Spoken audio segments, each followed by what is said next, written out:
हमारे यहाँ मीडिया में आने वाले गोरे लोग, गोरे सेलिब्रिटीज़ इस बात का सबूत है कि हमारे यहाँ ये गुमान किया जाता है कि अगर हम गोरे सेलिब्रिटीज़ को फॉलो करेंगे, गोरे शख्स को फॉलो करेंगे, वो जो साबुन लगाते हैं वो साबुन इस्तेमाल करेंगे, वो जिस ब्रांड के कपड़े पहनते हैं वो कपड़े इस्तेमाल करेंगे, वो अगर रंग उनका गंदम है और उन्होंने इंजेक्शंस लगवाए हैं, वाइटनिंग इंजेक्शंस, और हम भी वही वाइटनिंग इंजेक्शंस लगवाएंगे, तो इसका मतलब है कि हमारे लिए गारंटीड हो जाएगी एक अच्छी जॉब, हमारी वर्थ बढ़ जाएगी, हम सक्सेसफुल हो जाएंगे, पैसा हमारे पास आ जाएगा। We will be no more single. हम अब सिंगल नहीं रहेंगे क्योंकि हम उनके एक नक्शे कदम के ऊपर चल रहे हैं, उन जैसी ज़िंदगी गुजारना शुरू कर देंगे। और इसके चलते में होता क्या है कि हम फेयरिंग क्रीम्स लगाना शुरू कर देते हैं, वाइटनिंग इंजेक्शंस लगवाना शुरू कर देते हैं। आज की वीडियो इसी गोरे रंग के ऊपर है कि ये कहाँ से आई है हमारे एशिया के अंदर, हमारे पाकिस्तान के अंदर, कहाँ कहाँ से इसकी जड़ें, इसके बीज पनपे हैं और क्यों हम ऐसा करते हैं। और इसके बाद इस वीडियो के अंदर हम कुछ गंदमी रंग के लोगों की बातें शामिल करेंगे, उनके दुख शामिल करेंगे कि किस तरह से उन्हें गुजारा करना पड़ता है, किस किस तरह के मसाइल का सामना इस दुनिया के अंदर उन्हें करना पड़ता है, सिर्फ इस वजह से कि उनका रंग गोरा नहीं है या उनके माँ बाप गोरे नहीं थे और उनका रंग गोरा नहीं हो सका। इसके बाद इस वीडियो में हम ये भी बात करेंगे कि किस तरह से साइकोलॉजिकल वेपन के तौर पर गोरे रंग को इस्तेमाल किया जाता है और इसके क्या असरात हमारे ऊपर देखने को मिल रहे हैं। तो इस वीडियो को ज़रूर एंड तक देखते रहिएगा। Losing time, I'm fading fast. I just wanna make it last. Try to let go of the past. I close my eyes, embrace the blast. Sleepless nights and headaches stack. सबसे पहली चीज़, हमारे यहाँ बचपन से ही बच्चे को कंडीशन कर दिया जाता है कि अगर उसका रंग गोरा होगा तो उसकी वर्थ बढ़ेगी, उसको उसके इर्द गिर्द वाले लोग चाहेंगे, उसके माँ बाप उसको ज़्यादा चाहेंगे।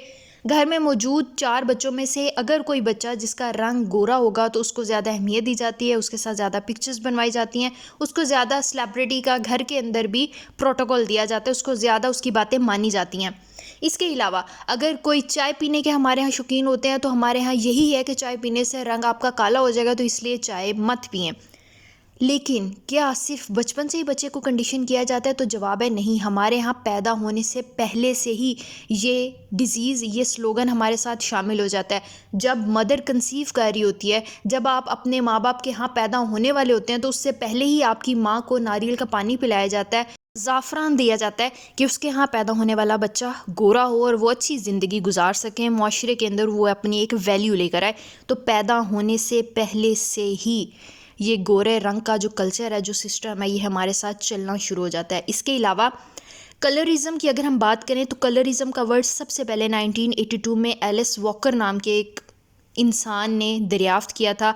उसने कहा था कि रंग की बुनियाद पर प्रेफर किया जाता है लोगों को, सफ़ेद और काले रंग की बुनियाद पर। अगर किसी का रंग काला है तो इसका मतलब है उसको अहमियत नहीं दी जाएगी, और अगर किसी का रंग सफ़ेद है तो उसको अहमियत दी जाएगी। जैसे कि ब्लैक कम्युनिटी अफ्रीकन्स के साथ अमेरिकन्स ने, गोरों ने सलूक किया अपने घरों में। अगर वो स्लेव रखते थे पुराने ज़मानों में तो वो क्या करते थे, वो स्लेव्स होते थे, वो ग़ुलाम होते थे अफ्रीकन्स, जिनको घरों के अंदर ग़ुलाम रखा जाता था। और वो शख्स जो कि बहुत ज़्यादा काला होता था उसको घरों से बाहर के काम करने दिए जाते थे, घर की बाउंड्री के अंदर भी दाखिल होने की इजाज़त नहीं दी जाती थी।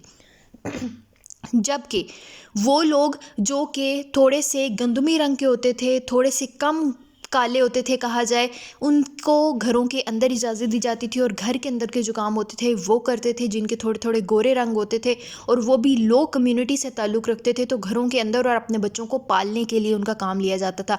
लेकिन जो बिल्कुल ब्लैकिश लोग होते थे, जिनका रंग बहुत ज़्यादा काला होता था, बहुत ज़्यादा डार्क होता था, उनको घरों के अंदर आने की इजाज़त नहीं दी जाती थी। ये तो बात होगी गोरों की, अफ्रीकन्स के साथ ब्लैक कम्युनिटी का स्लेवरी का जब सिस्टम स्टार्ट हुआ। अब हम बात करते हैं एशिया के अंदर ये सिस्टम कहाँ से आना शुरू किया। एशिया के अंदर या बड़े सग़ीर में, जब पाकिस्तान और इंडिया का कोई कंसेप्ट नहीं था, इकट्ठे रहते थे, बड़े सग़ीर के अंदर ये कंसेप्ट आना शुरू हुआ था जी इन्वेडर्स से। जब दूसरे लोग आकर, तुर्क्स आते थे, मुग़ल्स आते थे, मंगोलियंस आते थे, ये लोग आकर इन्वेड करते थे, हमला करते थे इन इलाकों के ऊपर और इनको अपने कब्ज़े में लेते थे, इनको फ़तह करते थे, यहाँ पर हुक्मरानी करते थे। तो ये जितने भी इन्वेडर्स आए ये सारे के सारे वाइट फॉर्म थे, सफ़ेद रंग के होते थे। इनमें से कोई भी ऐसा नहीं था जिन्होंने आकर हमला किया हो जिस कौम ने और वो काले रंग के हों। तो यहाँ से एक कंसेप्ट होना शुरू हुआ और हमने ये सोचना शुरू कर दिया कि ताकत का ताल्लुक़, सीट का ताल्लुक़, पावर का ताल्लुक़ पैसे का ताल्लुक गोरे रंग के साथ है। वो लोग जो कि गोरे होंगे उनके पास हाई सीट्स होंगी, अथॉरिटीज़ होंगी, और वो लोग जो कि काले रंग के होंगे, जो कि गंदमी होंगे, जिनकी कंप्लेक्शन फेयर नहीं होगी, उनका ताल्लुक लो क्लास के साथ, लो स्टेटस के साथ होगा। इसके बाद हुआ क्या, इन्वेडर्स के साथ साथ जब ब्रिटिश ने, बरतानियाई लोगों ने हमारे ऊपर हुक्मरानी करना शुरू की, हमारे ऊपर आकर रूल करना शुरू किया, कॉलोनाइजेशन होना शुरू हुई यहाँ पर, उन्होंने यहाँ आकर आबाद होना शुरू किया, तो उन्होंने इस मेंटालिटी को और ज़्यादा फ़रोग़ दिया। इन्होंने इस कंसेप्ट को साइकोलॉजिकल वेपन की तरह इस्तेमाल करना शुरू किया। उन्होंने उन लोगों को सपोर्ट की, उनके अपने लोगों को जो कि वाइट पीपल लोग थे, वाइट फार्म लोग थे, उनको हाई पोस्ट के ऊपर रखते थे, और हमारे लोगों में से भी वो लोग जो कि सफ़ेद रंग के होते थे उनको रूल करने देते थे ब्लैक फॉर्म्स के ऊपर, गंदमी रंग के लोगों के ऊपर, उन लोगों के ऊपर जिनका कलर गंदमी होता था, सफ़ेद नहीं होता था, फेयर नहीं होता था, उनको सीट्स नहीं दी जाती थी। सेम अफ्रीकन स्लेवरी वाला सिस्टम यहाँ हमारे लोगों के साथ किया जाता था। उन्होंने अपने साथ साथ यहाँ के सफ़ेद रंगत वाले लोगों के अंदर, फेयर कंप्लेक्शन वाले लोगों के अंदर ये बीज बोना शुरू कर दिया, ये कम्प्लेक्स का सिस्टम बोना शुरू कर दिया कि जो लोग सफ़ेद रंग के होंगे वही हुक्मरानी कर सकते हैं, वही साहिब और सर का ख़िताब इस्तेमाल करेंगे, उन्हीं का ताल्लुक़ पावर और पोस्ट के साथ होगा, इसके अलावा लोगों का ताल्लुक़ पावर और पोस्ट के साथ नहीं होगा। तो यहाँ से हमारे यहाँ इस सिस्टम ने, इस मेंटालिटी ने अरूज पाना शुरू किया, और आज तक ये सिस्टम ना तो पाकिस्तान से निकल सका, ना ही इंडिया के अंदर से निकल सका। इसके बाद इसके ऊपर और नमक छिड़कने का और तेल डालने का काम किया जी हमारे आज के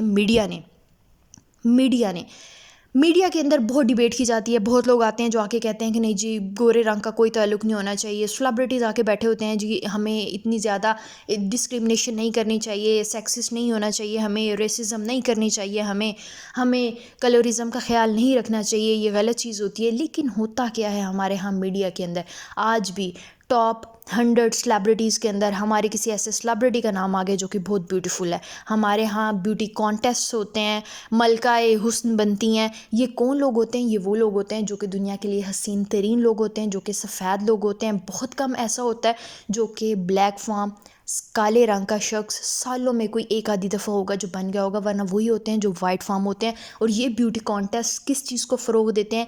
इसी कलरिज़म को, इसी रेसिज्म को, इसी डिस्क्रिमिनेशन को फ़रोग़ देते हैं। इसके अलावा हमारे यहाँ पिछले दिनों एक ड्रामा आया परिज़ाद ड्रामे के अंदर एक काले रंग के शख्स का जिक्र किया गया, जिसको दुनिया के अंदर टैलेंट की वजह से कभी भी नहीं सराहा गया, लेकिन उसका किरदार अदा करने के लिए भी एक ऐसे शख्स को चुना गया जिसके ऊपर काले रंग का मेकअप किया गया। हमारे पास कोई ऐसा अदाकार मौजूद ही नहीं है आज तक जो कि उस किरदार को निभा सकता, और जिसको रंग करने की हमें ज़रूरत ना पड़ती, मेकअप करने की ज़रूरत ना पड़ती, और जो एज़ इट इज़ जिसकी लाइफ वैसी होती, जो वो ये ज़िंदगी गुजारा होता, जो उसका रंग वैसा होता।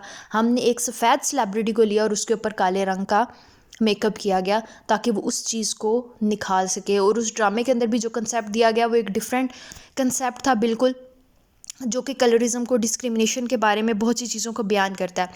इसके अलावा जब हम मज़ीद मीडिया की बात करते हैं तो यही मीडिया जब डिजिटल दुनिया के अंदर आता है तो हमारे पास जितनी भी सोशल मीडिया ऐप्स हैं, स्नैपचैट है, व्हाट्सएप है, इंस्टाग्राम है, हमारे पास वीडियो मेकिंग के जितने भी टूल्स हैं, मोबाइल के अंदर कैमराज़ हैं, स्नैपचैट के साथ साथ स्नैक है, लाइकी है, टिकटॉक है। यहाँ पर क्या होता है, आपको ब्यूटी के फ़िल्टर्स मिलते हैं। कोई भी चीज़ आजकल फ़िल्टर्स के बगैर कंप्लीट नहीं होती, और ये फ़िल्टर्स क्या करते हैं, आपको एक फ़ेक वर्ल्ड के अंदर लेकर जाते हैं ताकि आप हसीन नज़र आएँ। और हसीन क्यों नज़र आएँ? क्योंकि तब आप ज़्यादा एक्सेप्टेबल होंगे, तब आपकी फॉलोइंग ज़्यादा होगी, तब लोग आपको ज़्यादा चाहेंगे, सराहेंगे, आपका काम बढ़ सकेगा, और ये इस चीज़ के अंदर आप आगे जा सकेंगे। इसके बाद मेन चीज़, ये तो फिर भी बहुत बाद की बातें आ जाती हैं। हमारे बहुत सी पोएम्स, हमारे बहुत से सॉन्ग्स, हमारी बहुत सी मूवीज़, ड्रामाज़ इन चीज़ों को डायरेक्टली प्रमोट करती हैं, कलरिज़म को, रेसिज्म को, डिस्क्रिमिनेशन को। जैसे हमारे यहाँ बच्चों को बचपन में एक पोएम सिखाई जाती है, और ये हर बच्चे को आती होगी, जैसे नानी तेरी मोरनी को मोर ले गए, बाकी जो बचा था काले चोर ले गए। झूठ बोलने वाले तेरा मुंह काला। ये तमाम चीज़ें, ये मुहावरे, ये पोएम्स क्या कर रही हैं? डिस्क्रिमिनेशन के बारे में बता रही हैं कि वो शख्स जो कि बुरा होगा उसका रंग क्या होगा? काला होगा। वो शख्स जो कि अच्छा होगा उसका रंग वाइट होगा। और जब ये बच्चे आहिस्ता आहिस्ता आहिस्ता आहिस्ता बड़े होंगे इस मेंटालिटी के साथ, तो क्या होगा? हमारे अंदर कम्प्लेक्स आएगा। हमें लगेगा कि हम अगर सफ़ेद रंग के नहीं हैं तो इसके अंदर हमारी गलती है। हम सेल्फ पिटी के अंदर चले जाएंगे। हम खुद से नफ़रत करना शुरू कर देंगे इस दुनिया की नफ़रत करने से पहले। हम फिर जाएंगे वाइटनिंग इंजेक्शंस की तरफ, इन क्रीम्स की तरफ, दुनिया के लिए एक्सेप्टेबल होने के लिए, खुद को प्रूव करवाने के लिए कि हम भी वर्थ रखते हैं।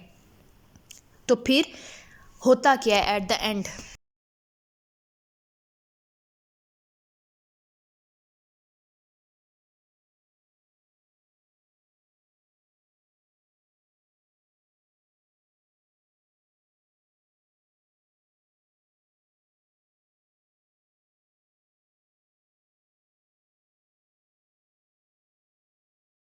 फिर हम इस तरह के टॉन्ट्स का, कमेंट्स का, इस तरह की मेंटालिटी का ज़िंदगी भर सामना करते हैं और ये हमें साइकोलॉजिकली, फाइनेंशियली, इमोशनली, बिहेवियरली हर तरह से इम्पेक्ट करती है और हम फिर ज़हनी मरीज़ बनते जाते हैं।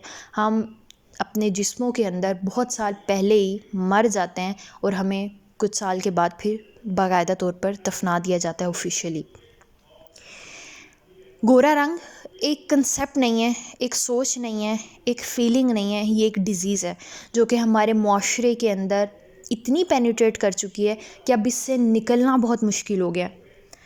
और जो हम फेयरिंग क्रीम्स इस्तेमाल करते हैं उनके अंदर ऐसे कैंसरस एजेंट्स होते हैं, सब्सटेंसेस होते हैं जो कि कैंसर काज करते हैं और जो फिर हमें फ़िज़िकली भी इफ़ेक्ट करते हैं। हमें अब अपने ब्यूटी पैरामीटर्स को चेंज करने की ज़रूरत है। हमें ये सोचने की ज़रूरत है कि जो हम कहते रहते हैं ना कि खूबसूरती अंदर की होती है, बाहर की नहीं, ये सिर्फ कहने की बजाय प्रैक्टिकली इम्प्लीमेंट करने की भी ज़रूरत है।